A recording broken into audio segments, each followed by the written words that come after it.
আলহামদুলিল্লাহি রাব্বিল আলামিন ওয়াসসালাতু ওয়াসসালামু আলা রাসূলিল আমিন আম্মা বা'দ ফাকাদ ক্বালা আল্লাহু তাবারাকা ওয়া তাআলা ফিল কুরআনিল কারীম। মহান আল্লাহ রাব্বুল আলামিন কুরআনে কারীমে আমাদেরকে যেই কাজের জন্য নির্দেশ করেছেন সেই কাজগুলি আমাদেরকে মানতে হবে। যদি এই কাজগুলি আমরা মানি, এই কাজগুলি যদি আমরা করি, তাহলে আমরা হব আল্লাহর বান্দা, নচেত আমরা আল্লাহর বান্দা হতে পারবো না। আমাদেরকে বুঝতে হবে আল্লাহ আমাদেরকে তৈরি করেছেন কেন?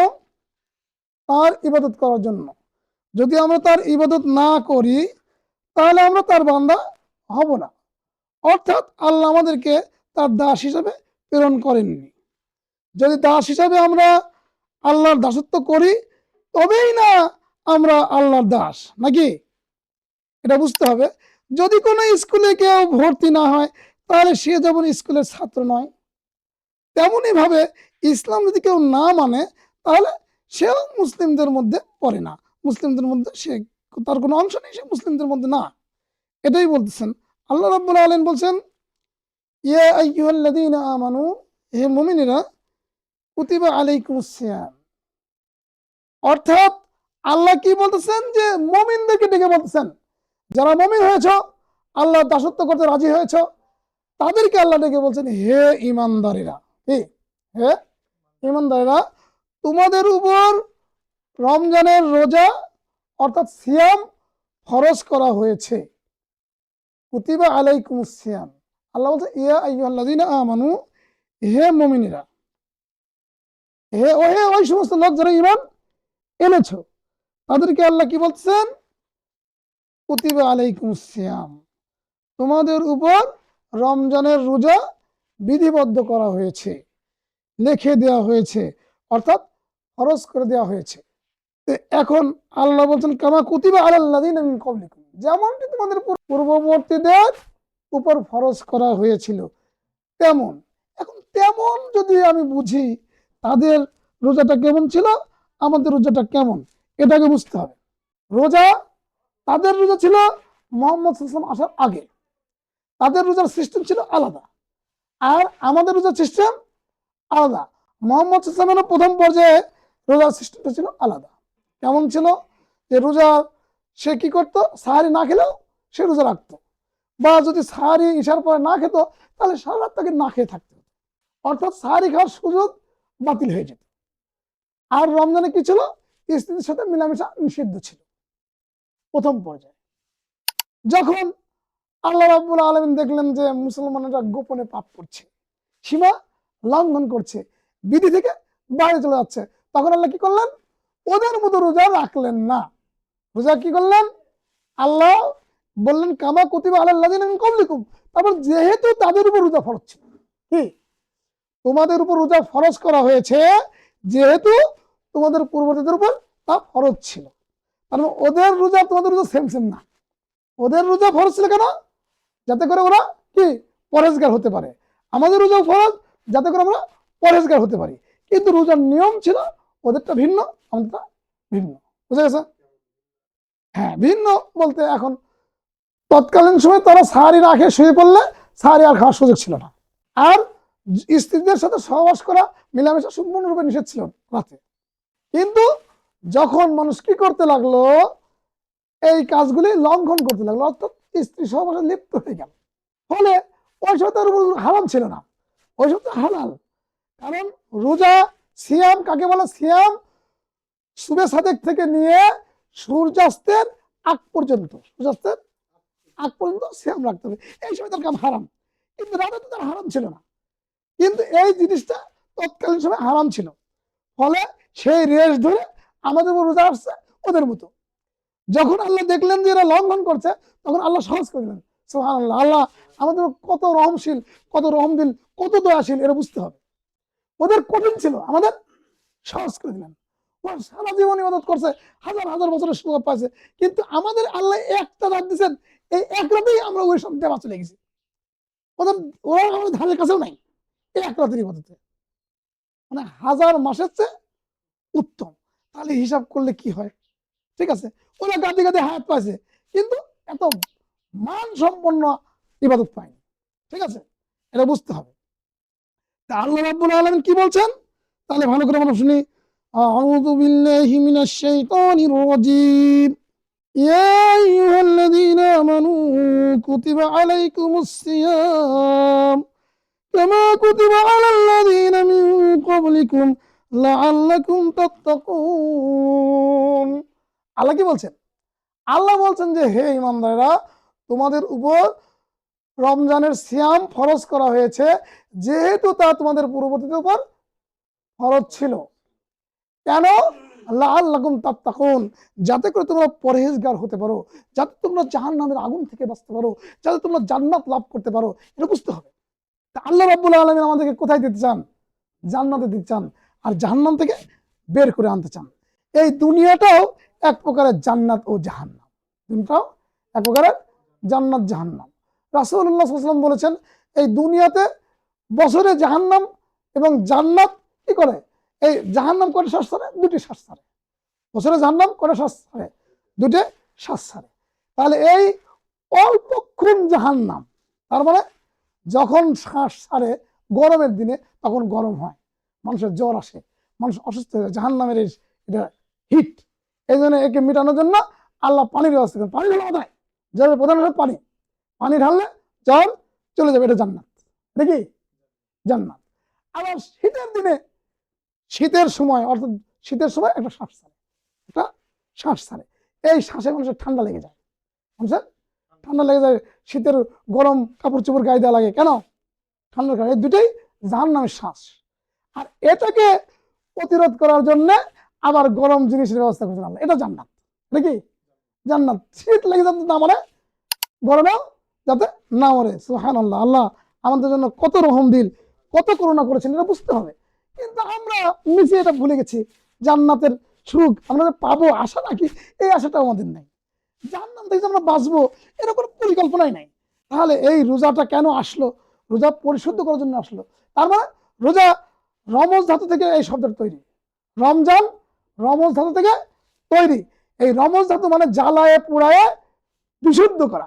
যেমন কোরআন, এই কোরআনে এত কথা আসছে, সব বিধানকে যাচাই বাছাই করে এই কোরআন রিসার্চ করে শেষ কি শেষে যেরকম সোনা খাট মাট লেগে আছে, মাটি টাটি লেগে আছে, এটাকে যখনই আগুনে দিলে, দেওয়ার পরে কি হবে? আগুনে দেওয়ার সাথে সাথে এই যা আছে সব ঝরে পড়ে যাবে, পরে আগুন একেবারে লাল করে ফেলবে। তখন ওই সোনাটা হবে খাঁটি সোনা, কিনি সোনা। ঠিক আছে, ওর মধ্যে খাদ নেই, খাদ মুক্ত সোনা। আমাদের ইমান হবে খাদ মুক্ত।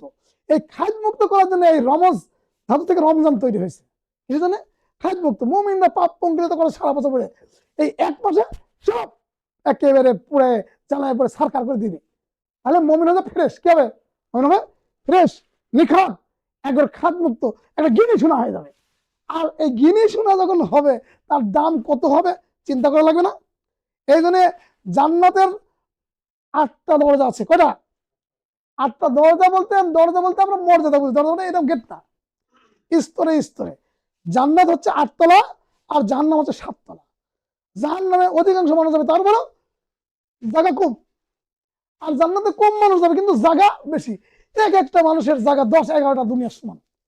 যে কম পাবি তার জায়গা কতটুকু? 10-11টা দুনিয়ার সমান। তাহলে বোঝো যে অত বড় জিনিস আল্লাহ দেবেন, যা চাইবে তাই পাবে, কিন্তু ওখানে আগুন পাওয়া যাবে না। ঠিক আছে, আগুন পাওয়া যাবে না। যদি কেউ আগুনের সাথে সদ্ব্যবহার রাখে, আগুনের কোচিং করে, সে ওখানে গিয়ে জান্নাতে থাকতে পারবে না, ফলে তাকে জাহান্নামে যেতে হবে। এটা বুঝতে হবে। মুসলমানরা যারা আগুনের পূজা করেনি, তারা কি করবে? যদিও জাহান্নামে যায় তাদের কোনো কাজের কারণে, তাহলে ওখানে অল্প দিন থেকেই আবার জান্নাতে চলে আসবে। এটা ভালো করে বুঝতে হবে। আল্লাহ কাদেরকে ডেকে বললেন? আল্লাহ কি বললেন? কাদেরকে ডেকে বললেন? এটা বুঝতে হবে। আল্লাহ বলছেন ইয়া আইয়ুহাল্লাযীনা আমানু, কি?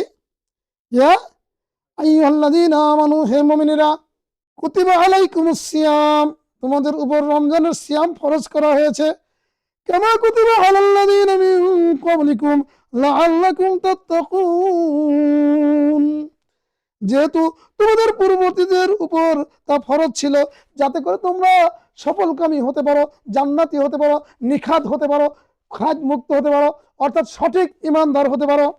সঠিক ইমানদার করার জন্য আল্লাহ রাব্বুল আলামিনের যে প্রচেষ্টা, আমরা কি প্রচেষ্টার কিছু করেছি? যদি আমরা না করি তাহলে আমরা কেমনে আল্লাহর দাস? এটা আমাদের বুঝতে হবে। আমাদের উপর আল্লাহ সিয়াম ফরজ করেছেন কেন? যাতে করে আমরা পরিশুদ্ধ হই, বিশুদ্ধ হই, আমাদের মধ্যে কোনো খায়েত না থাকে। অর্থাৎ ইমানের ভিতর বেঈমানি কোনো কিছু থাকবে না, অর্থাৎ আমাদের মধ্যে হিংসা থাকবে না, বিদ্বেষ থাকবে না, আমাদের মধ্যে পরোপকার থাকবে, খারাপ কাজ থাকবে না, ভালো কাজ থাকবে, তার মানে মন্দ কাজ থাকবে না। এই পরিশুদ্ধ যখন হবো, তখন বিশুদ্ধ মুমিন হব, তখন আমাদের ইবাদত কবুল হবে। অর্থাৎ যদি কেউ ইমান না আনে, তার উপর সালাত নাই, আর সালাত না পড়ে তার জন্য রমজানের সিয়ামও নাই। যে সিয়াম রাখে অথচ সালাত পড়ে না, তার সিয়াম নাই। যে সালাত পড়ে কালেমা পড়ে নাই, তার সালাতও নাই। অর্থাৎ কালেমা ছাড়া সালাত, সিয়াম, হজ, যাকাত কোনো কিছুই নেই, সব বাতিল, সব বাতিল। সুতরাং মূল কথা হচ্ছে কালেমা, লা ইলাহা ইল্লাল্লাহ। এই রোজাটা আমরা সাক্ষ্য দিচ্ছি, এই লা ইলাহা ইল্লাল্লাহ সাক্ষ্য। আল্লাহ ছাড়া কোনো উপাস্য নেই। আল্লাহ দেখছেন আমি খাচ্ছি না, আল্লাহ দেখছেন আমি খাচ্ছি না, আল্লাহর হুকুম আমি পালন করছি, আমি বকছি না, আমি অযথা কথা বলছি না। তাহলে আল্লাহ দেখবেন এটা। যদি আল্লাহ বলেন যে না, ও কথা বকেছে, দুর্নাম করছে, ওই রোজার আমার কোনো দরকার নেই, তাহলে রোজা হবে কি? হবে না। সুতরাং আমরা ইমানদার হয়ে বুঝি যে ইমানটা কি, ইমানটা কি এটা আমাদের বুঝতে হবে। তাহলে সহজভাবে আমরা বুঝলাম আল্লাহ কি বলছেন, ইয়া আইয়ুহাল্লাযীনা আমানু, ওহে ইমানদারেরা, যারা তোমরা ঈমান এনেছো, কুতিবা আলাইকুমুস সিয়াম, কুতিবা আই ফুরিদা, কুতিবা মানে ফরিদা, কুতিবা মানে লিখে দেওয়া হয়েছে, আর ফরিদা মানে ফরজ করা হয়েছে, এই প্রতিশব্দ, ঠিক আছে। আলাইকুম মানে তোমাদের উপরে, আর সিয়াম মানে সিয়াম, যাকে আমরা রোজা বলি। কিন্তু রোজা আর সিয়াম পার্থক্য আছে, এটা বুঝতে হবে।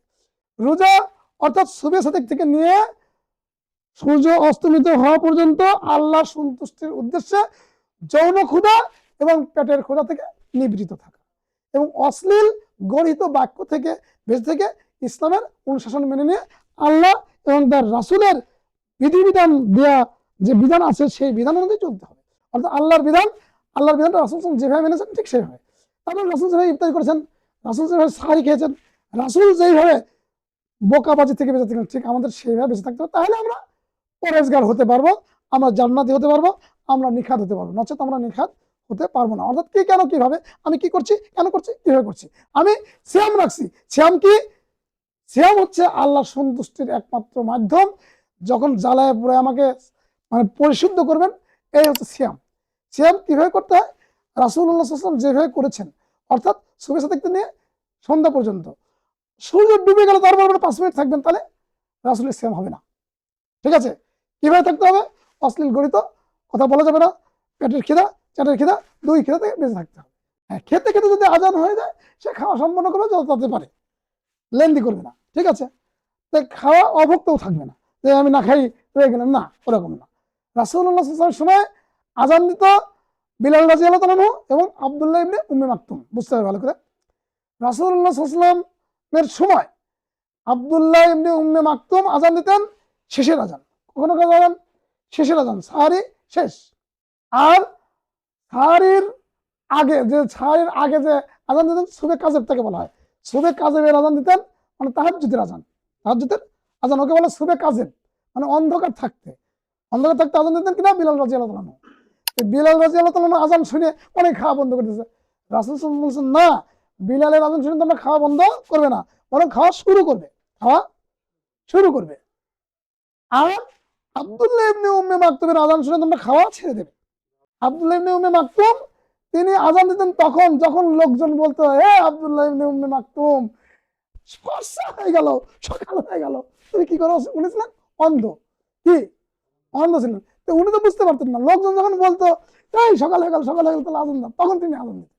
তাহলে বুঝতে হবে যে উপভোগটা পুরাপুরি, উপভোগটা কি পুরাপুরি। আমরা আজান দিলে খপ করে খাওয়া বন্ধ, আবার আজান আমরা আগেরটা দিচ্ছেই না, সতর্ক হচ্ছে না, তাহলে ওই আজানে ওইটা মানুষ সালাত পড়তো, রান্না বান্না করতো এবং খাওয়ার পরিবেশ সৃষ্টি করতো, সাহারির পরিবেশ সৃষ্টি করতো। এবং রাসূল বলছেন যে তোমরা সাহারি খাও, সাহারিতে বরকত রয়েছে, সাহারি থেকে বরকত রয়েছে, সাহারি অল্প একটু খেলেই কাম বরকত। কিন্তু আমি সাহারি খাচ্ছি না, আমি পারি না, হবে না। যদি সাহারি খাওয়ার সুযোগ পায় তাকে সাহারি খেতে হবে, এটা হচ্ছে নিয়ম। আর যদি না পায়, ভুলে থাকে, না খেলেও তার রোজা হবে, না খেলেও সে রোজা রাখতে পারবে, যদি সে কনফিডেন্স তার থাকে। যদি মনে করেন না আমি পারবো না, তাহলে তার করার দরকার নেই, কিন্তু পরে করতে হবে, কিন্তু ওই মর্যাদায় আর পৌঁছবে না যে এই একটা রোজা যদি কারো ছুটে যায়, বছরকে বছর করলেও ওই মর্যাদা পাবে না। ঠিক আছে, এই জন্য বুঝতে হবে, অসুস্থ হলে, সফরে থাকলে আল্লাহ ছাড় দিয়েছেন, ছাড় দিয়েছেন। কিন্তু এর মানে এই নয় পারি করলাম না স্যার, এটা মনের খবর আল্লাহ জানেন। ইন্নাল্লাহ আলিমুম বিজাতিস সুদূর। যদি আমি এক বদনা পানি নিয়ে কুত্তি কুত্তি যাই, তো মানুষ বুঝবে না এটা ভেজাল, ও হচ্ছে অলসতা করতেছে। আর 1.5 মণ পানি আমি তুলে পাচ্ছি, আমি করতেছি, তাহলে ঠিক আছে। মানে বদনা 3 কেজি পানি, 2 কেজি পানি নিয়ে আমি কুত্তি করতে যাচ্ছি, বোঝা যাবে না? সবকিছু আল্লাহর কাছে স্পষ্ট। আল্লাহ হচ্ছেন কি? আল্লাহ হচ্ছেন হুয়াল আউয়ালু ওয়াল আখিরু, তিনি হচ্ছেন প্রথম আর তিনি হচ্ছে শেষ। জাহির ওয়াল বাতিনু, তিনি প্রকাশ্য এবং অপ্রকাশ্য, যে যেটাই করুক আল্লাহ সেটা দেখেন। আল্লাহর চোখে ফাঁকি দেওয়ার মতন কেউ নেই, আল্লাহর কোনো উদাহরণ নেই। আল্লাহর উদাহরণ আল্লাহ নিজেই। আল্লাহ বলছেন লাইসা কামিসলিহি শাইউন ওয়া হুয়াস সামিউল বাসীর। আমরা বুঝতে পারলাম যে ইবাদত যেটাই হোক সেটা কার জন্য হবে? আল্লাহর জন্য। এই জন্য আল্লাহ বলছেন কুল, বলো, ইন্না সলাতি ওয়া নুসুকি ওয়া মাহইয়ায়া ওয়া মামাতি লিল্লাহি রাব্বিল আলামিন। বলো হে নবী, বলো, তাকে মুহাম্মদ সাল্লাল্লাহু আলাইহি ওয়াসাল্লাম বলতেছেন, বলো কি? ইন্না সলাতি, অবশ্যই আমার সালাত, ইবাদত বন্দেগী, ওয়া নুসুকি, আমার ত্যাগ তিতিক্ষা কুরবানি, আমার বিসর্জন, ওয়া মাহইয়ায়া, এবং আমার জীবন, ও মামাত, এবং আমার মৃত্যু, লিল্লাহি রাব্বিল আলামিন, একমাত্র আল্লাহর জন্যই কি সমর্পিত, আর কারো জন্য নয়। তাহলে আমার জীবন, আমার মরণ, আমার ইবাদত বন্দেগী, আমার ত্যাগ তিতিক্ষা কার জন্য? আল্লাহর জন্য। যদি এটা আল্লাহর জন্য হয় তাহলে কেবল কবুল হবে, নচেত কবুল হবে না। এবং যেটা মুহাম্মদ সাল্লাল্লাহু আলাইহি ওয়াসাল্লামের মতো হতে হবে, নচেত হবে না, অন্য কারো মতো হলে হবে না। তাহলে আমরা বুঝতেছি যে আল্লাহ রাব্বুল আলামিন কি বললেন। এই রমজান মাসটা কেমন একটা মাস এটা বুঝতে হবে। এই মাসের মর্যাদা কি, বরকতটা কি? এই মাস কি লাইলাতুল কদর কি এই মাসে নাকি অন্য মাসে? লাইলাতুল বরাত কোন মাসে, সেটা কি এই মাসে? কোরআন বিতরণ আছে কোন মাসে, এটা বুঝতে হবে। তাই আল্লাহ বলছেন শাহরু রমাদান আল্লাযী উনজিলা ফীহিল কুরআন হুদাল লিন-নাস ওয়া বায়্যিনাতিন মিনাল হুদা ওয়াল ফুরকান। আল্লাহ সাক্ষ্য দিচ্ছেন কেনা? আল্লাহ বলছেন শাহরু রমাদান আল্লাযী, রমজান এমন একটি মাস, উনজিলা ফীহিল কুরআন, যেই মাসে কুরআন অবতীর্ণ হয়েছে। কুরআন অবতীর্ণ হয়েছে। শাবান মাসে আপনি কোরআন অবতীর্ণ করলেন কেন? হুকুমটা কার? শাবান মাসে, শাবান মাসে যদি আপনি কোরআন অবতীর্ণ করেন তাহলে রমজানের দরকার আছে? আল্লাহ বললেন কি হুদাল লিন্নাস, এটা হচ্ছে মানুষের জন্য হেদায়েতের পাথেয়, হেদায়েতের পথ, হেদায়েতের বাণী, হেদায়েতের মাস। এই মাসে মানুষ যত হেদায়েত হয়, অন্য মাসে হয় না। এই মাসে মসজিদ ভরে যায়, অন্য মাসে খুঁজেই পাওয়া যায় না। এই মাসে মুসল্লির রমরমা ভাব, আর অন্য মাসে খালি ইমাম থাকে না মুয়াজ্জিন থাকে, তাহলে ইমাম মুয়াজ্জিন কেউই নাই। তাহলে কি হলো? মিনাল হুদা, এবং এই হেদায়েতের স্পষ্ট বর্ণনা হয় এই মাসে। অল ফুরকান, এবং এটা হচ্ছে পার্থক্য সৃষ্টি করে অন্য 11 মাস থেকে। এই মাসটা আলাদা, পার্থক্য। ঠিক আছে, রমজান মাস পেলে মানুষ একেবারে গাবি গাবি হয়, তাহলে রমজান মাসের শিক্ষা হলো না।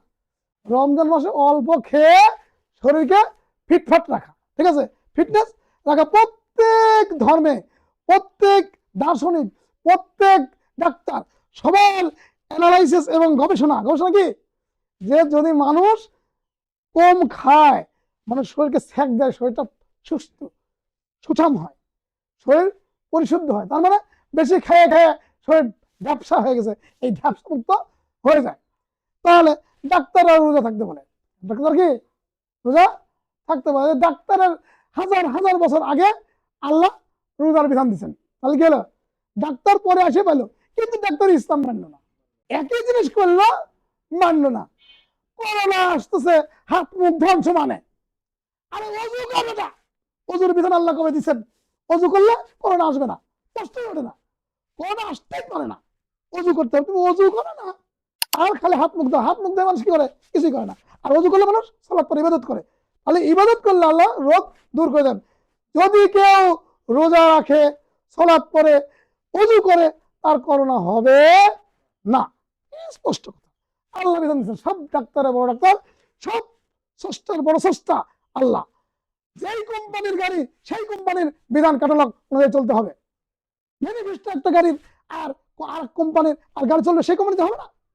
যেই কোম্পানি সেই কোম্পানির ম্যানিফেস্টো সেই কোম্পানির কি ক্যাটালগ দেখে চলতে হবে, তাহলে গাড়িটা লাস্টিং করবে বেশি দিন। আমরা আল্লাহ কোম্পানির মাল, আমাদের ক্যাটালগ, আমাদের কি ম্যানিফেস্টো কি কোরআন ও সহিহ হাদিস।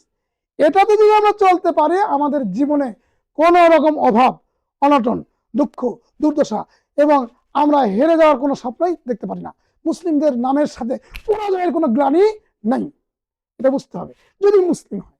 এই জন্য আল্লাহ বলছেন, ওলা তাহিনু ওলা তাহজানু আনতুমুল আলাউনা ইন কুনতুম মুমিনিন। তোমরা হতাশাগ্রস্ত হও না, তোমরা চিন্তিত হও না, তোমরাই বিজয়ী হবে যদি তোমরা মুমিন হও। পক্ষে ঈমান নিয়ে যদি হও সবাই ভাই আগুয়ান, বিজয় তোমার হাতের মুঠোয় বলে তাহা পাক কোরআন। বিজয় যে হাতের মুঠোয়, এটা কে বলছে? পাক কোরআন। অর্থাৎ আল্লাহ বলছেন। পাক কোরআন কার বাণী? আল্লাহ বাণী। সুতরাং এই কোরআনটা কিন্তু মাখলুক নয়, এটা কি স্রষ্টার বাণী। মাখলুক যিনি সৃষ্টি করেন তার বাণী। এক শ্রেণীর লোকরা আমাদের দেশের ইসলাম প্রচার করেন, তারা মনে করেন কোরআন মাখলুক, কোরআনে ওলট পালট করা যায়। কিন্তু ওলট পালট যদি কেউ করে, সুনিশ্চিতভাবে বুঝবেন যদি ইসলামের নাম থাকে সেই অন ইসলামিক দল। দেখি অন ইসলামিক দল। যদি কেউ মনে করে আমার বাপের দরকার নেই, আমার মা হলেই হয়ে গেল, তাহলে বুঝে লাগবে সে আসলে অবৈধ সন্তান। ঠিক আছে। রমজানের ব্যাপারটা আমরা বুঝলাম যে রমজান আমাদের ফরজ করা হয়েছে কেন? পরিশুদ্ধ করার জন্য। সহজভাবে আমাদেরকে পরিশুদ্ধ করে আল্লাহ জান্নাতে দিবেন, বাস এই জন্য। এখন এই রমজান শুরু হয়, সিয়াম আমরা রাখবো শুভে সাদেক থেকে নিয়ে শুরু করে সূর্যাস্ত পর্যন্ত। অর্থাৎ রাসূলুল্লাহ সাল্লাল্লাহু আলাইহি ওয়াসাল্লাম বলেছেন, আমার উম্মত ততদিন কল্যাণে থাকবে যতদিন তারা সূর্য ডোবার সাথে সাথে ইফতারি করবে। সূর্য ডোবার সাথে সাথে দিকে ইফতারি না করে বিলম্ব করে, তার রোজা রাসূলের রোজার সাথে, তার সিয়াম রাসূলের সিয়ামের সাথে মিলবে না, ফলে রোজা হবে না।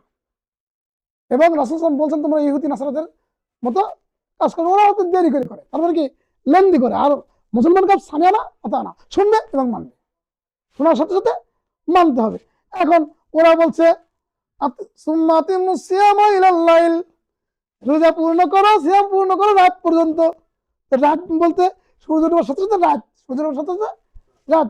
ও আবার রাত গভীর করে ফেললো, তাহলে কি রাসূলের কথা মানা হলো? তাহলে কি আল্লাহর কথা মানা হলো? তাহলে এটা বুঝতে হবে। সুতরাং এরকম করা যাবে না। এবং কোনো হারাম জিনিস দিয়ে ইফতার করা যাবে না, কোনো হারাম জিনিস দিয়ে সাহারি করা যাবে না। আমি বিড়ি দিয়ে সাহারি করলাম, হবে না, বাতিল।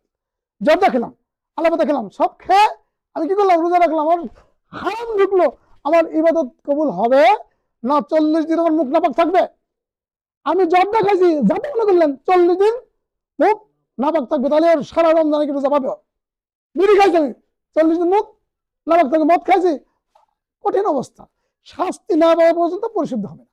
লোহার গায়ে মসজিদ লাগাইছে, তাকে কি করতে হবে? আগুনে পুড়ে পানি দিয়ে পিটাতে হবে, পিটালে বা মসজিদ দূর হবে। তো রমজান আসছে, সিয়াম আসছে পিটানোর জন্য, তোমার পিটালেই হলো না, তাহলে কি হয়েছে? পানি খাইছে, লোহা পানি করা হয়, পানি খাইনি।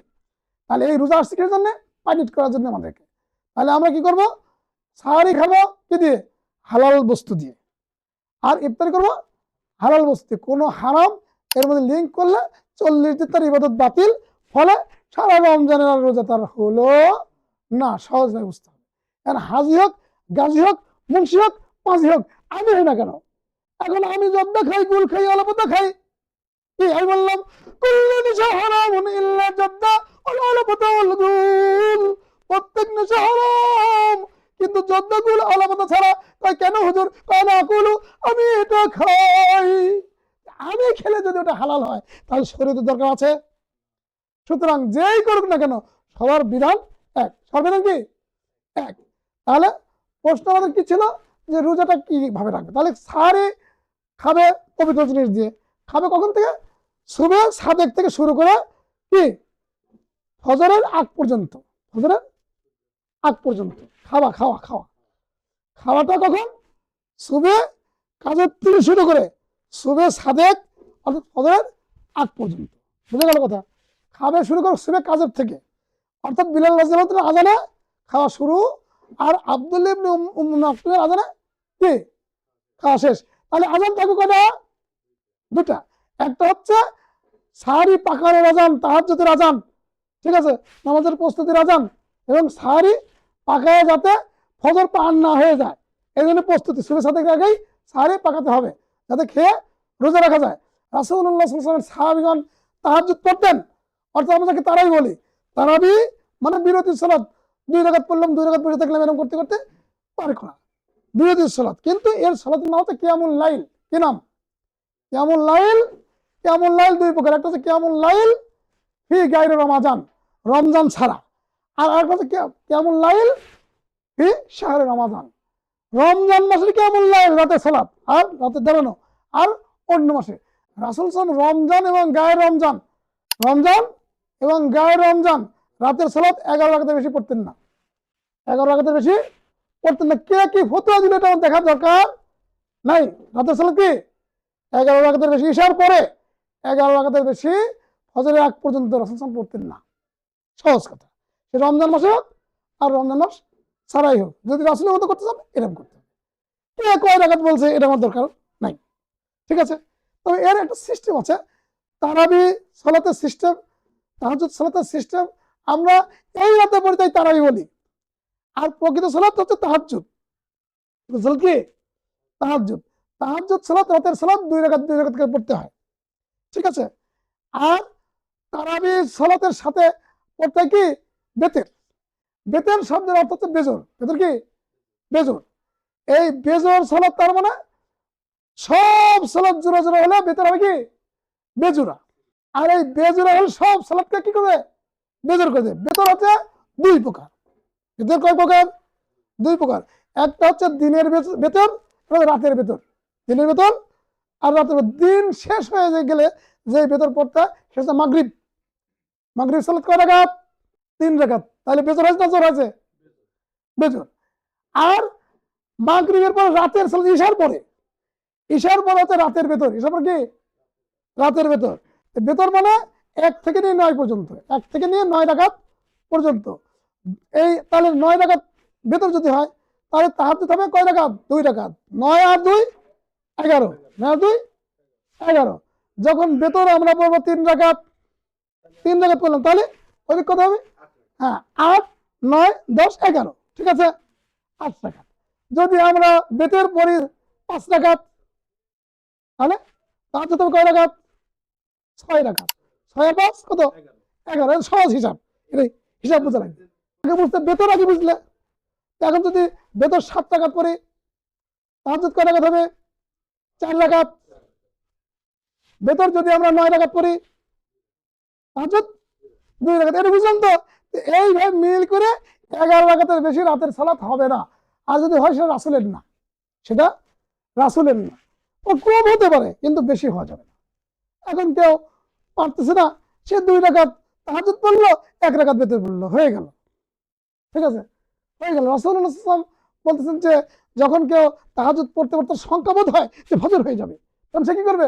1 রাকাত বেতর পড়বে, 1 রাকাত বেতর পড়লো, আলাদা হয়ে গেল সব, ঠিক আছে, সব কি হলো? আলাদা হয়ে গেল। তাহলে ফজর হচ্ছে দিনের সালাত আর বেতর হচ্ছে রাতের সালাত। ফজরের আগেই ওটাকে পড়তে হবে, সুবহ সাদেক আসার আগেই ওটাকে পড়তে হবে, এটা বোঝা লাগবে। তাহলে এখন বেতর মানে বেজর, বেতর মানে বেজর। হাদিস আসছে আল্লাহ বেতরুন ইউহিব্বুল বিতরা, আল্লাহ বেজর আর তিনি বেজরকে ভালোবাসেন। আল্লাহ বেজর বেজরকে ভালোবাসেন। সবচেয়ে মূল্যবান বেতন হচ্ছে 1। মূল্যবান বেতন 1। 1 রাকাতের চাইতে ভালো বেতন আর নাই। এই জন্য রাসূল সাল্লাল্লাহু আলাইহি ওয়াসাল্লাম কি করতেন? 2 রাকাত 2 রাকাত করে সালাত পড়তেন, শেষে 1 রাকাত। সে কি 1 রাকাত? আর তো আজব মক্কা মদিনায় তাই করে, 2 রাকাত 2 রাকাত পড়ে শেষে 1 রাকাত পড়ে। আমরা বুঝি না নিয়ম কারণ, বেতন মানে কি আমরা জানি না, বলে আমরা বড় পণ্ডিত হয়ে গেছি, বলে এক একজনের এক এক মতামত। কিন্তু মতামত হতে হবে এক। আলেমগণ নানা মতে আসতে হবে কি? নবীর মতে, আল্লাহ তাআলার বিধান মতে আসতে হবে, কোরআন ও হাদিসের পথে। পথ চেঞ্জ করা যাবে না, ঠিক আছে। পথ হতে হবে কার? আল্লাহর পথ হতে হবে, আল্লাহর পথ, এবং সেই পথে রাসূল সাল্লাল্লাহু আলাইহি ওয়াসাল্লাম যেভাবে চলেছেন আল্লাহর পথ রাসূলের পথ না, আল্লাহর পথ আর রাসূলের চলা, রাসূলের চলা, রাসূল যেইভাবে কাজ করতেন সেইভাবে করা, এটাই হচ্ছে আল্লাহর পথ। কিয়ামুল লাইল হচ্ছে মূল কথা। কিয়ামুল লাইল মানে রাতের দাঁড়ানো। রাতের দাঁড়ানো মানে রাতের দাঁড়ানো বলা হচ্ছে কেন, দীর্ঘ সময় দাঁড়ায় কিরাত করতে হয় আল্লাহর সামনে, এটা কিয়ামুল লাইল, এটাই মূল নাম, হাদিসের নাম এটাই। আর এটা কোরআনের নাম হচ্ছে তাহাজ্জুদ। আল্লাহ বলেন ফাতাহাজ্জাদ বিহি নাফিলাতাল্লাহ, এটা নফল। এটা কি আল্লাহ বলেন নফল, কেউ যদি সুন্নত কয় তাহলে হবে? আল্লাহ কি বলছেন? নফল। রাসূল সাল্লাল্লাহু বলছেন নফল। এই বাবের নাম হচ্ছে কিয়ামত, মানে সালাতুত তাওয়াফিল, তারপরে নফল সালাত, অতিরিক্ত সালাত। পড়লে সওয়াব, না পড়লে গুনাহ নাই, পড়লে সওয়াব, না পড়লে বিয়োগ নাই। এটা ভালো করে বুঝতে হবে। মূল সাবজেক্ট এটা না, মূল সাবজেক্ট 5 ওয়াক্ত সালাত। 5 ওয়াক্ত সালাত যার নাই তার কেবল নাই, কোনো কিছুই নাই। এই জন্য বলে তাহাজ্জুদের আউলিয়া চেষ্টা করলো দেউলিয়া। তাহাজ্জুদ বললো ঠিকই, 5 ওয়াক্ত নামাজে পাইনি খুঁজে দেখি, তাহলে গেল, এটা হবে না। যার মাথা নেই সে কি মানুষ? যার মাথা নেই সে কি মানুষ? যে জাহাজের মাঝে নেই, ক্যাপ্টেন নেই, যে বিমানের বৈমানিক নেই, পাইলট নেই, সেটা কি বিমান? ওটা কোন গন্তব্যে যাবে কেউ জানে না। ফলে ওই বিমানে, ওই জাহাজে, ওই নৌকায় ওঠা যাবে না। যতই দোয়া করুক, যতই ভালো কাজ করুক, হবে না। আমি 10 লাইনের মধ্যে মাথা ঢুকে না গেলে আল্লাহ আমাকে বাঁচাও, এটা ইসলামের সংবিধান নয়। ওটা তার আত্মহত্যা হবে। কি হবে? আত্মহত্যা হবে। রোজা ভঙ্গের নিয়ম সহজ। প্রত্যেকটা জিনিস আমাদেরকে বুঝতে হবে। অজু ভঙ্গের কিছু নিয়ম কানুন আছে, রোজা ভঙ্গেরও কিছু নিয়ম কানুন আছে। অজু ভঙ্গের নিয়ম কানুন যেরকম, যদি পায়খানা এবং পেশাবখানার দ্বার, দুই রাস্তা দিয়ে কোনো কিছু বের হয়, তাহলে অজু ভেঙে যায়। ভালো করে বুঝতে হবে। দুই রাস্তা দিয়ে, দুই রাস্তার যে কোনো একটা রাস্তা দিয়ে যদি কোনো কিছু বের হয়, তাহলে তার অজু ভেঙে যাবে। এই দুই খিদার যে কোনো একটা খিদা যদি কেউ পূরণ করে, তাহলে তার রোজা ভেঙে যাবে। কি? যৌন ক্ষুধা এবং পেটের ক্ষুধা। যৌন ক্ষুধা এবং পেটের ক্ষুধা, এই দুটো জিনিস যদি সুবে সাদেক থেকে নিয়ে সূর্যাস্তের আগ পর্যন্ত কেউ করে, তার রোজা ভেঙে যাবে, সহজ। এখন এর আবার কিছু নিয়ম কানুন আছে। একজন ব্যক্তি রোজা রাখছে, মনেই নেই, কেস করে খেয়ে ফেলছে, ও রোজা ভাঙবে না। ও পেট ভরে ভাত খাইছে, তাও রোজা ভাঙবে না। যখন টের পাবি, ফেলে দিবি যে আমি খাইছি, গালে আছে বাদ, কিংবা খায় পরিশুদ্ধ হয়ে গেছে, তার রোজা ভাঙবে না। ওটা আমি রাখলে রোজা হবে, রোজা ভাঙবে না। কারণ তাকে খাওয়াছে কিনা আল্লাহ, খাওয়াছে, খাওয়াছে কিনা আল্লাহ, সে আল্লাহর উদ্দেশ্যে রোজা রেখেছে, তার রোজা হবে। এখন হাত কেটে গেলে, পাও কেটে গেলে, পেশাব হয়ে গেলে, স্বপ্ন দোষ হলে তার রোজা ভাঙবে না। রোজা ভাঙবে। যেই খাদ্য খেলে পেট ভরে বা যৌন ক্ষুধা আসে, এইগুলি যদি না খায়, তাহলে তার রোজা ঠিক থাকবে। ইঞ্জেকশন নিচ্ছে আমি, কিসের? পেটার ইঞ্জেকশন নেওয়া যাবে, সমস্যা নেই। ওর ওটাতে পেটে ভরে না, যৌন ক্ষুধাও আসে। হ্যাঁ, যৌন উত্তেজক কোনো ইঞ্জেকশন হয়, তাহলে বাকি। ঠিক আছে? মূল জিনিস বুঝতে হবে, পেটের খিদা আর যৌন ক্ষুধা। বুঝা গেছে? হ্যাঁ, এখন এই ক্ষুধাকে ত্বরান্বিত করে বোকাবাজি। আমি অশ্লীল ভাষায় বকলাম, এটা করবো সেটা করবো, মানে কাজটা করে ফেললাম, তাহলে কি বুঝা ভেঙে যাবে। বকাবকি করলে তার ইবাদত নাই। পরিশুদ্ধ মুখ ছাড়া, বিশুদ্ধ মুখ ছাড়া তার ইবাদত কবুল হবে না। এই জন্য কেউ বলছেন, তোর ভাষা নেই বলে তুই ডুবলি অতলে, সারাটি জীবন গেল চোখেই জলে। চোখের জল ফেলেও মুক্তির কোনো আশা নেই। আগে ভাষা ঠিক করতে হবে। আর এই ভাষা আল্লাহ দিয়েছেন, সুষ্ঠ ভাষা, সুমিষ্ট ভাষা, সুন্দর ভাষা, নমনীয় ভাষা, সেটা কুরআন আর হাদিসের বাইরে নেই। এই জন্য কেউ বলছেন, আল কুরআনের পথ সেই পথই আসল পথ, আল কুরআনের পথ সেই পথই আসল পথ, অন্য পথে ভিন্ন মতে নেই যে রহমত। আল কুরআনের পথ সেই পথই আসল পথ, অন্য পথে ভিন্ন মতে নেই যে রহমত। যদি নবীর পথটা ছেড়ে আমি অন্য পথে যাই, তবে আল্লাহ তাআলার বিধান মতে চলার উপায় নাই। সেই পথেতে রয়েছে যে শুধু অভিশাপ। আল কোরআনের পথ সেই পথই আসল পথ, আল্লাহ তাআলার পথ সেই পথই আসল পথ, মোদের নবীর পথ সেই পথই আসল পথ, আল্লাহর পথে নবী চলে পেয়েছেন রহমত। আমরা যদি চাই রহমত তবে খুঁজতে হবে সেই পথ। রোজা ফরজ করা হয়েছে, কিন্তু অসুস্থ যারা তারা সেই রোজার ভেঙে দিনগুলি মনে রাখবে, পরবর্তী সেগুলো তুলে দেবে অসুস্থদের জন্য। আর কেউ ভান করলে সেটা আল্লাহ বোঝেন, তার রোজা হবে না, আজীবন করলেও হবে না, ঠিক আছে।